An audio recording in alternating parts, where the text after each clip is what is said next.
Hello दोस्तों, मैं सुहेल कुमार पटेल आप सभी का आपके अपने YouTube चैनल SKP क्लासेस में स्वागत करता हूं। ये वीडियो में हमारी श्रृंखला चल रही है ब्लड या रक्त की। उसमें से कल हमने पढ़ा था ब्लड ग्रुप के बारे में, ब्लड ग्रुप का पार्ट 1। आज हम पढ़ेंगे ब्लड ग्रुप का पार्ट 2। ब्लड ग्रुप अपन शुरुआत करने से पहले मैं एक पॉइंट आपको क्लियर करना चाहूंगा। ठीक, आप पेपर के हिसाब से इसको बहुत अच्छे से याद रखेंगे। 1900 ईस्वी में अपन ये पढ़े थे कार्ल लैंड स्टीनर, इन्होंने खोज की थी ब्लड ग्रुप की। लेकिन याद रखना, कार्ल लैंड स्टीनर ने ब्लड ग्रुप की खोज की थी ए, बी और ओ। उनके दिमाग में ए बी ब्लड ग्रुप का कॉन्सेप्ट नहीं आया था। उन्होंने केवल बताया है ब्लड ग्रुप ए, बी और ओ के बारे में। फिर 1902 में एक दूसरे साइंटिस्ट आए जिनका नाम है डी कैस्टिलो, और उनके साथ ही हुआ करते थे स्ट्रूली। पर स्ट्रूली का नाम जो है थोड़ा कम आता है, तो आप याद रखना डी कैस्टिलो। इन्होंने फिर बताया था ब्लड ग्रुप ए बी के बारे में। ठीक, और फिर 1940 में, ये तो आप समझ गए होंगे, अपन बात करेंगे अब किसकी, वीनर की, जिन्होंने बताया था कि कब ब्लड ग्रुप पॉजिटिव होता है और कब ब्लड ग्रुप नेगेटिव होता है। पॉजिटिव नेगेटिव का कॉन्सेप्ट वीनर, जो याद रखना है वो ए बी ब्लड ग्रुप को दिया था डी कैस्टिलो ने, और ए बी ओ को दिया है कार्ल लैंड स्टीनर ने। ठीक, डी कैस्टिलो थोड़ा एक पॉइंट अच्छा है जिसको आप याद रखेंगे। चलिए, अब इसी ए बी ब्लड ग्रुप की यदि अपन बात करते हैं तो इस ब्लड ग्रुप में एक टेबल आपको आता है। हालांकि आज अब वो बन जाएगा, आपसे याद हो गया होगा, पर मैं फिर भी इसको बना देता हूं। एक साइड अपन लिख लेते हैं ब्लड ग्रुप। ठीक, वो ब्लड ग्रुप जिसके कारण होता है एंटीजन के कारण, और एंटीजन कहां होता है, आरबीसी की मेम्ब्रेन या झिल्ली में। और हर एंटीजन के लिए क्या होते हैं, एंटीबॉडीज। और एंटीबॉडीज कहां होती हैं, तो एंटीबॉडीज होती हैं प्लाज्मा में। ये अपन एंटीजन एंटीबॉडी सिद्धांत में पढ़ चुके हैं। ठीक, अब यदि अपन बात करें ब्लड ग्रुप ए की, तो ब्लड ग्रुप ए है मतलब उसके शरीर में एंटीजन ए है। एंटीजन ए है मतलब उसके ब्लड में एंटीबॉडी है बी। एंटीबॉडी को स्मॉल लेटर से अपन रिप्रेजेंट करते हैं, जबकि एंटीजन को कैपिटल लेटर से। ठीक, मान लो कोई व्यक्ति है जिसका ब्लड ग्रुप बी है, उसके ब्लड में एंटीजन होगा बी और एंटीबॉडी होगी ए। मान लो किसी का ब्लड ग्रुप ए बी है, तो एंटीजन होगा ए और बी, और उसके शरीर में एंटीबॉडीज नहीं होंगी। मान लो किसी का ब्लड ग्रुप है ओ, तो उसके पास कोई एंटीजन नहीं है, इसलिए उसका ब्लड ग्रुप ओ है, और उसके ब्लड में एंटीबॉडीज होंगी ए और बी। तो इस सीक्वेंस को आप अच्छे सारे बहुत याद रखने की जरूरत नहीं है, आप वैसे ही समझ जाओगे, है ना, कि क्या कैसी कहानी। बस आप पॉइंट ये याद रखो कि ए बी एंटीबॉडीज पाई जाती है किस ब्लड ग्रुप में, ब्लड ग्रुप ओ में, जिसमें कोई भी क्या नहीं होते हैं, एंटीजन। स्क्रीनशॉट ले लें आप, इसको ऐसे ही याद कर लेना, बहुत सरल है, ऐसे कोई बहुत दिक्कत है नहीं इसको याद करने में, आपसे बन जाएगा ये। चल आगे बढ़ते हैं। अब यहां पर अपन ने ए बी ब्लड ग्रुप के बारे में कहानी देखी कि ए बी ब्लड ग्रुप क्या है, कैसे है, क्या निर्धारित होता है, किसको दे सकते हैं, किससे ले सकते हैं। तो यहां पर अपन ने इसकी बात की। इसके अलावा और भी ब्लड ग्रुप होते हैं, तो बहुत सारे तो नहीं पढ़ेंगे, पर कुछ ब्लड ग्रुप अपन देखते हैं। जैसे एक ब्लड ग्रुप है जिसे अपन कहते हैं बॉम्बे ब्लड ग्रुप। ठीक, आप यदि रील वगैरह या शॉर्ट्स देखते होंगे साइंस से रिलेटेड, तो वहां पर ये नाम से चलता है RH नील ब्लड ग्रुप कहते हैं इसको। बाकी इसका असली नाम है बॉम्बे ब्लड ग्रुप। समझना क्या कहानी है, थोड़ा तो समझ गए होंगे। बॉम्बे ब्लड ग्रुप से ये जो है ये मिला था बॉम्बे हॉस्पिटल। इसकी जो डिस्कवरी या खोज हुई है ये है बॉम्बे हॉस्पिटल में हुई है 1952 1952 में। और इसकी खोज जिस डॉक्टर या साइंटिस्ट ने की है उनका नाम है डॉक्टर Y.G. भिंडे। भिड़े नहीं कर देना है ना, ये क्या है Y.G. भिंडे। और इसे कहा जाता है rarest of the rare blood group, मतलब बहुत ज्यादा दुर्लभ है। कितना दुर्लभ है आप खुद ही देख सकते हैं कि यदि हम बात करें इसकी पूरी दुनिया में, तो पूरी दुनिया में ये सिर्फ 0.0001%। ठीक, पूरी दुनिया की बात कर रहे हैं, भारत की नहीं, पूरी दुनिया में इतना कम है। तो आप इससे समझ सकते हैं, इसलिए इसे क्या कहा जाता है, rarest of the rare blood group. अब ये आया कैसे समझो, थोड़ा सा दिमाग लगाओ, समझ जाओगे, बहुत सरल है। इससे अपन क्या कह रहे हैं, RH नील, मतलब सीधी सी बात है ये RH से रिलेटेड होगा।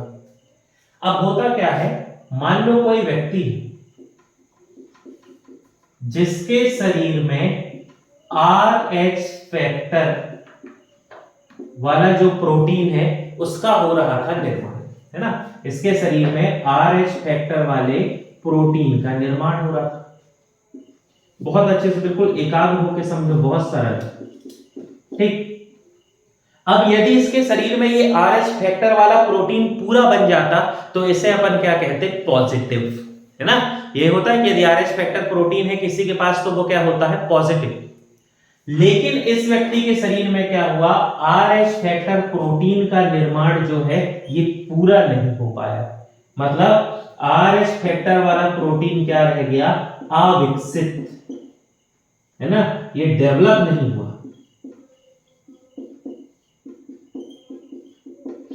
अब यदि डेवलप हो जाता तो बात ही खत्म, फिर तो कोई बीमारी नहीं थी, वो व्यक्ति पॉजिटिव हो जाता। लेकिन ये वाला प्रोटीन बनना तो चालू हुआ, पर 40-50% बना और उसके बाद रुक गया और ये प्रोटीन नहीं बना। तो जब RH फैक्टर वाला प्रोटीन कंप्लीट डेवलप नहीं होता है या अविकसित होता है, अब वो जितना भी बना वो तो ब्लड में रह गया ना, तो उस कंडीशन में जो ब्लड ग्रुप बन के आता है उसे कहते हैं बॉम्बे ब्लड ग्रुप, या इसे अपन कहते हैं RH नील ब्लड ग्रुप। ठीक है, ये जो ब्लड ग्रुप है ये आप कैसे समझोगे, है ना। असल में इनके साथ दिक्कत ये है बहुत ज्यादा, इसको अपन इसलिए नहीं समझ पाएंगे क्योंकि ये इन्हीं से ब्लड लेते हैं और इन्हीं को ब्लड देते हैं। मतलब बॉम्बे ब्लड ग्रुप वाला बॉम्बे ब्लड ग्रुप से ही ब्लड ले सकता है और इन्हीं को ये अपना ब्लड दे सकता है। एक प्रकार की कमी, एक प्रकार की डेफिशिएंसी है जो आगे चल के ब्लड में हुई थी ये डेफिशिएंसी, तो वो एक प्रकार का क्या बन गया, ब्लड ग्रुप। तो एक टाइप ये भी होता है बॉम्बे ब्लड ग्रुप। तो RH नील जब भी पढ़ो तो घबराना नहीं, समझ जाना बात हो रही है बॉम्बे ब्लड ग्रुप की। ठीक, आगे बढ़ते हैं। अब बाकी जो ब्लड ग्रुप है वो एग्जाम के प्रोस्पेक्ट से तो आपके कोई काम के नहीं है, बस ऐसे ही जनरल नॉलेज के हिसाब से याद रख लो, है ना। एक ब्लड ग्रुप है जिसका नाम है बॉम्बे ब्लड ग्रुप। ठीक, सॉरी, बॉम्बे ब्लड ग्रुप तो अपन पढ़ लिए।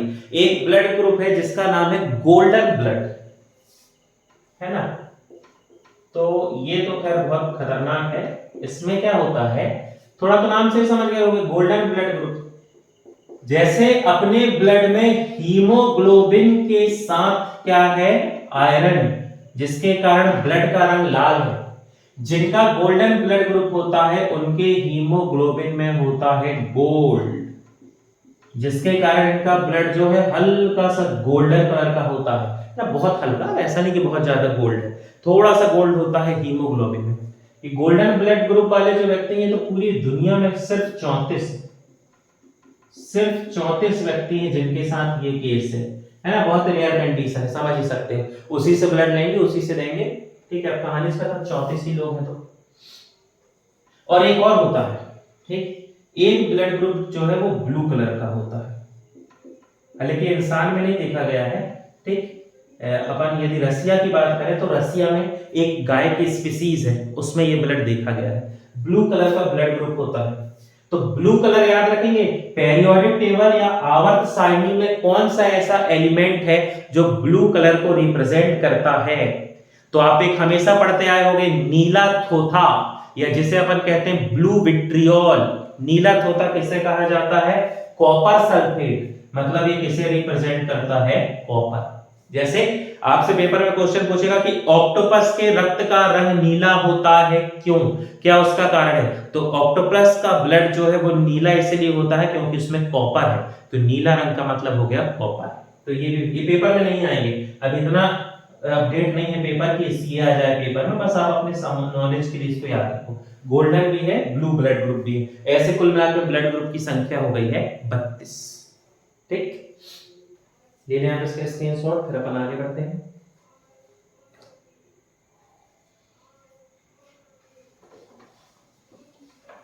ठीक, अब यदि अपन ब्लड ग्रुप से रिलेटेड बात करते हैं तो ब्लड ग्रुप से रिलेटेड कुछ फैक्ट अपन पढ़ लेंगे। ठीक, कि क्या कैसी कहानी है, क्या इसके फैक्ट होते हैं, क्या सिस्टम है। बहुत ज्यादा नहीं है, थोड़े से। देखो, यदि मनुष्य के शरीर की बात की जाए तो मनुष्य के शरीर में 10 यूनिट ब्लड होता है। मनुष्य के शरीर में 10 यूनिट ब्लड होता है, समझना। यदि लीटर में पूछे तो 5 से 6 लीटर, परसेंट में पूछे तो शरीर के भार का 7 से 8%। लेकिन यदि यूनिट में पूछे तो हमारे शरीर में ब्लड जो है ये कितना होता है? 10 यूनिट। ऐसा कोई बहुत ज्यादा लिखित प्रमाण तो नहीं है, पर आप ये मान सकते हो कि 1 यूनिट से यहां पर मतलब होता है 517 मिलीलीटर। 1 यूनिट। आप कभी ब्लड डोनेट करने जाओ या आपने कभी ब्लड लाया हो तो देखा होगा, ब्लड एक थैली जैसे में आता है, एक पैकेट में रहता है। वो पैकेट में इसीलिए होता है, वो जो पैकेट है ना वो 1 यूनिट का होता है। 1 यूनिट मतलब होता है 517 मिलीलीटर। कभी भी 1 यूनिट से ज्यादा ब्लड नहीं निकाला जाता है ना। वो ज्यादा आप निकाल ही नहीं सकते, वो 1 यूनिट ब्लड ही निकालेंगे। उससे ज्यादा निकाले तो जिससे ब्लड लिए उसको दिक्कत हो जाएगी। ठीक, फिर अगला पॉइंट, जब ब्लड को ब्लड बैंक में रखते हैं तो ब्लड बैंक में रखते समय ब्लड बैंक का टेम्परेचर होना चाहिए 2 to 6 डिग्री सेल्सियस। याद रखेंगे ये बहुत अच्छे से। 2 से 6 डिग्री सेल्सियस तापमान में ब्लड बैंक में ब्लड को रखा जाता है। जब ब्लड बैंक में ब्लड को रखते हैं तो इस ब्लड में मिलाया जाता है सोडियम डेक्सट्रोज। इसमें अपन मिलाते हैं सोडियम डेक्सट्रोज। अब इसकी थोड़ी कहानी समझ लो। देखो, पहली बात तो ब्लड जो है जब उसको ब्लड बैंक में रख रहे हैं तो वो खराब ना हो, तो वो क्लॉट ना बन जाए। जैसे दूध फट जाता है तो उसमें थक्का जैसे जम जाते हैं ना, तो ब्लड भी यदि खराब हो जाता है तो उसमें ये थक्का जैसे बन जाते हैं, तो वो क्लॉट ना बने, थक्का ना बने, इसीलिए ब्लड में मिलाया जाता है सोडियम डेक्सट्रोज। अब इस सोडियम डेक्सट्रोज का बहुत फायदा है। कैसे? सोडियम जो है ये हमारे शरीर में टिश्यू या ऊतक बनाने में मदद करता है। ये क्या करता है? हमारे शरीर में टिश्यू का फॉर्मेशन करेगा, ऊतक बनाएगा। तो मान लो जिस व्यक्ति को ब्लड ग्रुप चाहिए तो उसकी स्थिति तो खराब ही होगी। ऐसा तो है नहीं कि कोई की स्थिति अच्छी है वो ब्लड चढ़वाने चला गया, वो बीमार होगा, कोई ना कोई इन्फेक्शन होगी, बीमारी होगी, इसलिए वो ब्लड चढ़ा रहा है। तो जब उसकी स्थिति खराब है और उसके शरीर में सोडियम जाएगा तो उसके शरीर के लिए वो टिश्यू या ऊतक बनाएगा, जो उसके लिए बहुत फायदेमंद है, पहली चीज। दूसरा, ये जो डेक्सट्रोज है, इस डेक्सट्रोज को आप पहचानते हैं, बस थोड़ा गलत तरीके से जानते हैं। आपने बोलचाल में सुना होगा, कहते हैं कि कोई व्यक्ति है जिसको बहुत ज्यादा कमजोरी थी तो उसे ग्लूकोज की बोतल चढ़ा दी गई। जरूर आपने सुना होगा ऐसा कि कमजोरी थी, ग्लूकोज की बोतल चढ़ा दी, अभी उसकी तबीयत ठीक है, वो चल रहा है। कभी भी ग्लूकोज की बोतल नहीं चढ़ाई जाती है, याद रखें आप। आपने पढ़ा होगा यदि ब्लड में ग्लूकोज की मात्रा ज्यादा हो जाए तो डायबिटीज बीमारी होती है। मान लो आपके पास ब्लड में गए आपने और डॉक्टर ने आपको सीधे ग्लूकोज लगा दिया, तो बॉटल जो ड्रिप होती है वो तो सीधे सिरा में लगती, सीधे ब्लड में जाती है। अब ब्लड में सीधे ग्लूकोज जाएगा तो ब्लड नहीं बढ़ जाएगा, ब्लड में शुगर की मात्रा बढ़ जाएगी, शुगर लेवल बढ़ जाएगा, डायबिटीज हो जाएगी, इंसान की तो मृत्यु हो जाएगी। तो जब भी हमें एनर्जी के लिए बॉटल लगाई जाती है तो वो बॉटल डेक्सट्रोज की होती है। कभी बॉटल लगे ना तो बॉटल को उठा के देखना 4% NaOH डेक्सट्रोज लिखा होता है, तो वो 4% NaOH छोड़ो, वो आपके काम करेंगे। आप याद रखना डेक्सट्रोज, तो डेक्सट्रोज जो है एक प्रकार का पॉलीसैकेराइड है जो हमारे शरीर को एनर्जी या ऊर्जा देता है। बॉटल से डेक्सट्रोज को पहुंचा दिए, डेक्सट्रोज धीरे धीरे धीरे धीरे टूट रहा है, हमारा शरीर उसको उपयोग कर रहा है, हमें ऊर्जा मिल रही है। ग्लूकोज की बॉटल नहीं लगती है, बॉटल लगाई जाती है डेक्सट्रोज की। और ब्लड बैंक में लंबे समय तक ब्लड को प्रिजर्व करके रखने के लिए उसमें मिलाया जाता है सोडियम डेक्सट्रोज। ठीक, बहुत सारे सब्सटेंट होते हैं, सोडियम एसिटेट, सोडियम एसीटोन, बहुत सारी चीजें मिलाई जाती हैं, पर जो थोड़ा सा काम का है वो होता है सोडियम डेक्सट्रोज।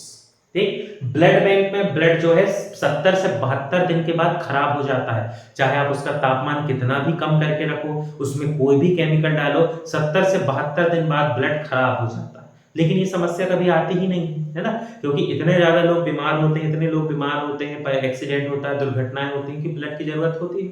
और मान लो ब्लड की जरूरत नहीं है तो ब्लड बैंक से ब्लड बेच दिए जाते हैं नंबर 2 में, है ना, ब्लैक में, तो कभी ऐसी समस्या आती नहीं। पर याद रखना ब्लड बैंक में ब्लड का जीवन काल 70 से 72 दिन का होता है। ठीक, आप ले लें इसका स्क्रीनशॉट, फिर अपन आगे बढ़ते हैं।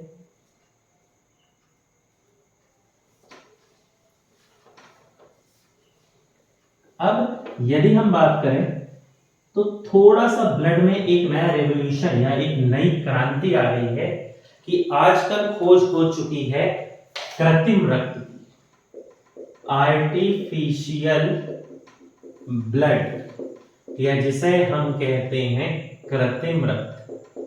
कृत्रिम का मतलब समझ गए ना, जो मानव के द्वारा बनाया जा सके उसको अपन कहते हैं कृत्रिम। तो आजकल आर्टिफिशियल ब्लड बन गया है जिसका नाम है PFC, जिसे अपन कहते हैं पर फ्लोरोकार्बन। थोड़ा मुश्किल है, आपने नाम सुना हो, ठीक है, लेकिन यह है पर फ्लोरोकार्बन। ठीक, अब ये क्या होता है, यह प्रॉपर ऐसा नहीं है कि पूरा ब्लड की ही तरह काम कर रहा है, ये इसकी विशेषता क्या है, तो ये हमारे शरीर में ऑक्सीजन और कार्बन डाइऑक्साइड का कर सकता है ट्रांसपोर्टेशन, या जिसे अपन कहते हैं परिवहन। मतलब ये किसका काम कर सकता है, ये काम कर सकता है आरबीसी का। अब यदि आपको WBC का काम करना है, इम्यूनिटी सिस्टम बढ़ाना है, तो फिर आपको लगातार हमेशा बॉटल लगवाना पड़ेगा, इंजेक्शन लेना पड़ेगा, गोली खाना पड़ेगा, क्योंकि इसके पास वो सुविधा नहीं है। मान लो आपको चोट लेकर लग जाती है, ब्लड निकल जाता है, तो इसमें ब्लड प्लेटलेट नहीं है, तो रक्त का थक्का नहीं जमेगा, है ना। लेकिन ये है कि अब कृत्रिम रक्त है तो रक्त निकल गया तो फिर से डलवा लो। ठीक है, तो सिर्फ एक चीज का इसके पास गुण है कि ये क्या करेगा, ऑक्सीजन कार्बन डाइऑक्साइड का कर सकता है परिवहन। अभी मनुष्य के अंदर किसी भी जगह पर इसका सफल परीक्षण नहीं हुआ है, लेकिन ऐसा माना जाता है कि इसका उपयोग मनुष्य में भी किया जा सकता है, अभी कहीं उपयोग नहीं होता है, पर फ्लोरोकार्बन PFC। ठीक, फिर यदि अपन बात करते हैं विश्व रक्तदान दिवस की, वर्ल्ड ब्लड डोनेशन डे, विश्व रक्तदान दिवस, तो विश्व रक्तदान दिवस मनाया जाता है 14 जून को। ठीक, 14 जून को मनाते हैं क्योंकि WHO ने इसे चालू किया है, और 14 जून को जन्मदिन आता है कार्ल लैंड स्टीनर का। तो कार्ल लैंड स्टीनर के जन्मदिन के सम्मान में हम प्रतिवर्ष वर्ल्ड ब्लड डोनेशन डे मनाते हैं 14 जून को। ठीक, अब जब विश्व की बात चल रही है तो भारत का भी देख लें। भारत में रक्तदान दिवस, ठीक, आपको लिखा हुआ आएगा राष्ट्रीय रक्तदान दिवस, तो घबराना ना। ठीक, नेशनल ब्लड डोनेशन डे, ये भारत में मनाया जाता है 1 अक्टूबर। ठीक, विश्व वाला WHO मनाता है, ठीक है, किसके जन्मदिन पे? Karl Landsteiner. इसकी शुरुआत अपने भारत में 1997 से हुई है ब्लड डोनेशन की अवेयरनेस या जागरूकता को बढ़ाने के लिए कि ज्यादा से ज्यादा लोग आगे आए, ब्लड डोनेट करें, ताकि sickle cell anaemia, thalassaemia, leukaemia ऐसी जो बीमारी हो उस बीमारी से लोग बच सकें। तो जागरूकता के लिए भारत में प्रतिवर्ष 1 अक्टूबर को मनाया जाता है विश्व रक्तदान दिवस, सॉरी भारत में राष्ट्रीय रक्तदान दिवस। आप देखना यदि 1 अक्टूबर को मैच होगा ना, क्रिकेट मैच होता है 1 अक्टूबर को, तो देखना वो यहाँ पर या यहाँ पर रेड कलर के रिबन लगा के रखते हैं, तो वो अवेयरनेस होती है कि क्या करना है, ब्लड डोनेट करना, ताकि ज्यादा से ज्यादा लोगों की जान बच सके। ठीक, अब यदि अपन बात करते हैं ब्लड ग्रुप की, तो ब्लड ग्रुप से संबंधित एक बहुत अच्छा पॉइंट है, ये आपका एग्जाम में भी आता है और दैनिक जीवन में भी काम का है, तो इसे थोड़ी सी इस कंडीशन को समझ लें। एक बीमारी तो नहीं कहेंगे, है ना, एक परिस्थिति, एक कंडीशन होती है जिसे कहा जाता है एरिथ्रोब्लास्ट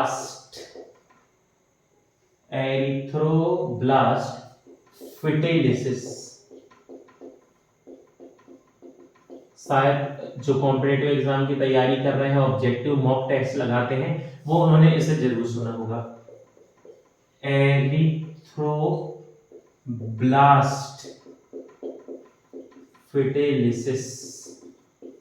ठीक, एरिथ्रोब्लास्ट से लॉजिक लगा लो, एरिथ्रोसाइट किसका रासायनिक नाम है? आरबीसी का, तो ये संबंधित होगा, किससे रिलेटेड होगा? आरबीसी से। तो एरिथ्रोब्लास्ट मतलब फूट जाना, फट जाना, विस्फोट हो जाना, और फेटेलिसिस फीटस, फीटस मतलब क्या होता है? भ्रूण में जो बच्चा होता है उसे अपन क्या कहते हैं? उस कंडीशन को फीटस, तो उसी से रिलेटेड है एरिथ्रोब्लास्ट फिटेलिसिस। समझ में आप कंडीशन? ठीक, मान लो ये मेल है,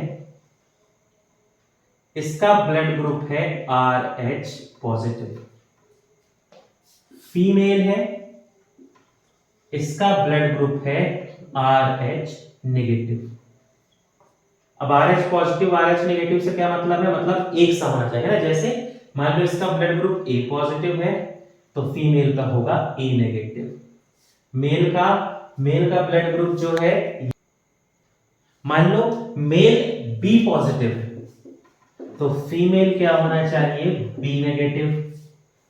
यदि मेल AB पॉजिटिव है तो फीमेल होगी AB नेगेटिव, यदि मेल O पॉजिटिव है तो फीमेल हो O नेगेटिव, तब ये कंडीशन होती है। मान लो ये दोनों के बच्चा हुआ है ना, दोनों के पहला क्या हुआ? पहला बच्चा,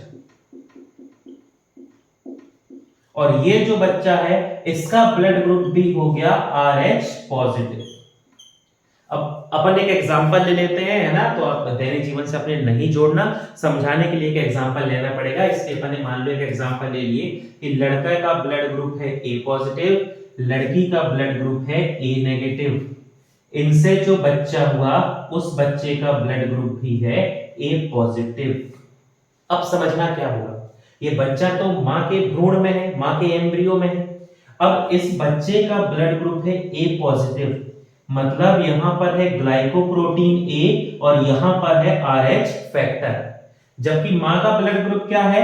A नेगेटिव, मतलब इसमें ग्लाइकोप्रोटीन A है लेकिन इस ब्लड में RH फैक्टर नहीं है ना। बाकी मैं हटा दे रहा हूं, अपन जो एग्जांपल दे रहे हैं सिर्फ उसी की अपन बात करते हैं।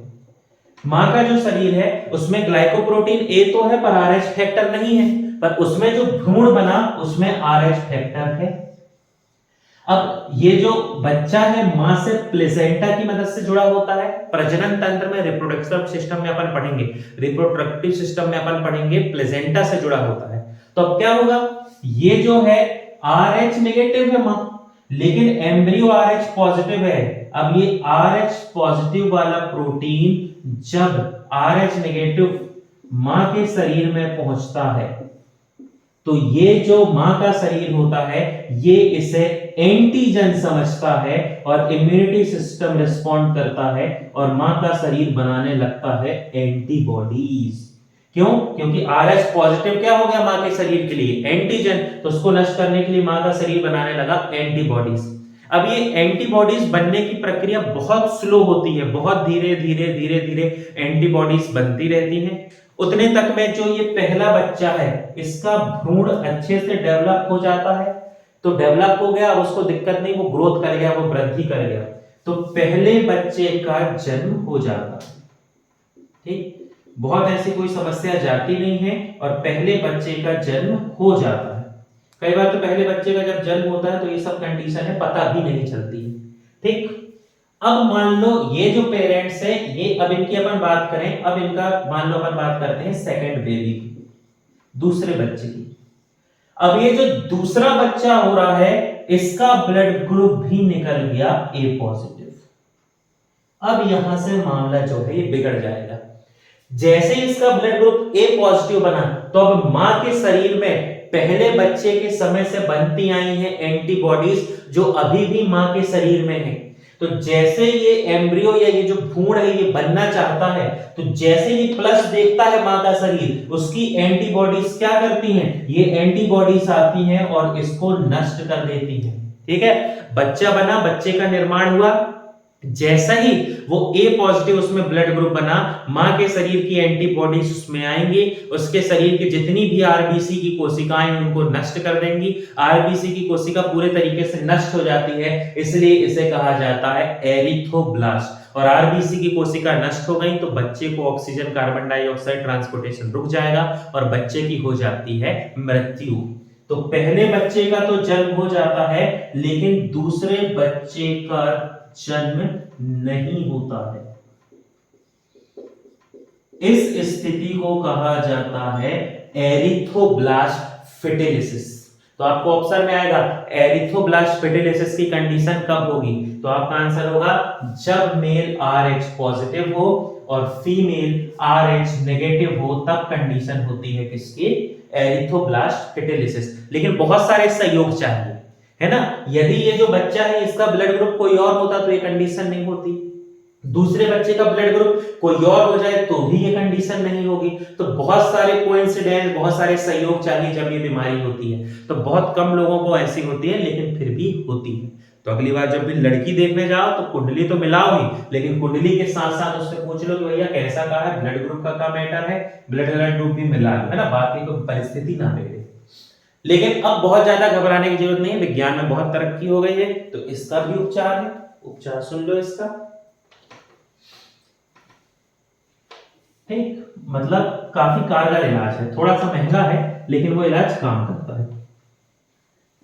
ठीक, क्या होता है जब दूसरे बच्चे का समय होता है और दूसरे बच्चे का ब्लड ग्रुप यदि क्या रहे, पॉजिटिव, है ना, वही कंडीशन हो, सब कुछ वैसे ही रहे, तो एक इंजेक्शन आती है जिसे कहते हैं इम्यूनोग्लोबिन।